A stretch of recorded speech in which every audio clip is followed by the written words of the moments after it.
तुम्ही कधी नोटीस केलंय का?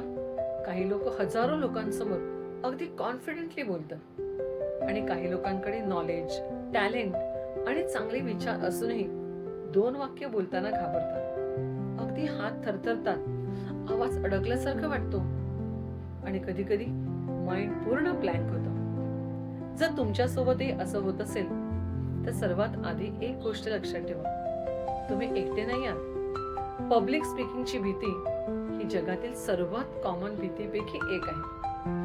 कारण जेव्हा आपण लोकांसमोर उभे राहतो तेव्हा आपल्याला शब्दांची नाही तर जजमेंटची भीती वाटत असते. मी चुकलो तर, लोक हसले तर, माझ्याबद्दल लोक काय विचार करतील, आणि मग आपला ब्रेन आपल्याला प्रोटेक्ट करण्याचा प्रयत्न करत असतो.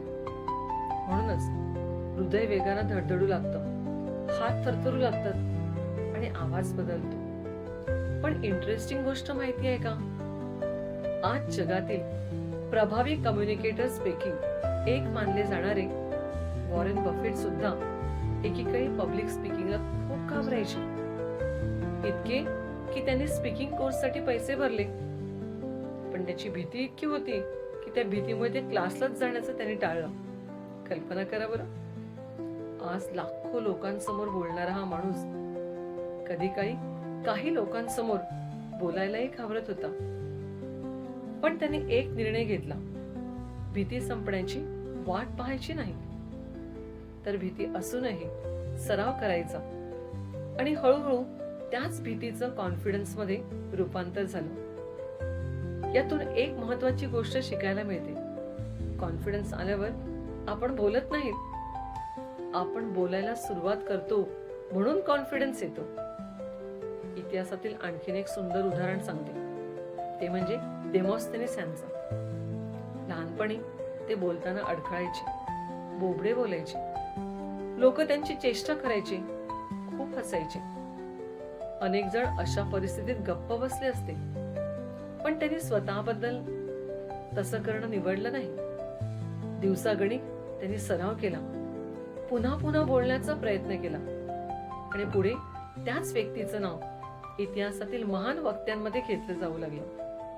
म्हणून आज जर तुम्हाला बोलताना भीती वाटत असेल तर लक्षात ठेवा, ग्रेट स्पीकर्स जन्मतः ग्रेट नसतात, ते सरावातून तयार होतात. आता एक प्रश्न, जेव्हा तुम्ही लोकांसमोर बोलायला जाता तेव्हा तुमचं लक्ष कुठे असतं? स्वतःवर.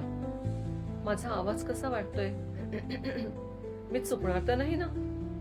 लोक काय विचार करतील? आणि इथेच खरी अडचण सुरू होते, कारण आपण मेसेजवर नाही तर स्वतःवर फोकस करत असतो.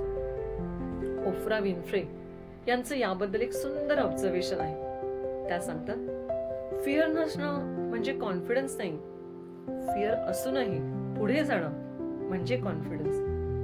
म्हणूनच पुढच्या वेळी बोलताना परफेक्ट होण्याचा प्रयत्न करू नका, लोकांना इम्प्रेस करण्याचा प्रयत्न करू नका.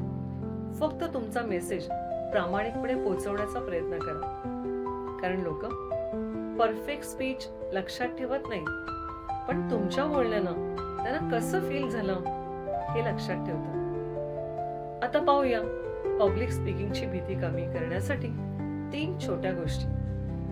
सगळ्यात पहिली गोष्ट, छोट्यापासून सुरुवात करा. एकदम मोठ्या स्टेजची वाट बघू नका. मिरर समोर बोला, स्वतःचा व्हॉइस रेकॉर्ड करा. 30 सेकंदाचा अगदी छोटासा व्हिडिओ बनवा. छोटे स्टेप्स मोठा कॉन्फिडन्स तयार करतात बरं का. दुसरी गोष्ट, स्क्रिप्ट पाठ करू नका, पॉइंट समजून घ्या.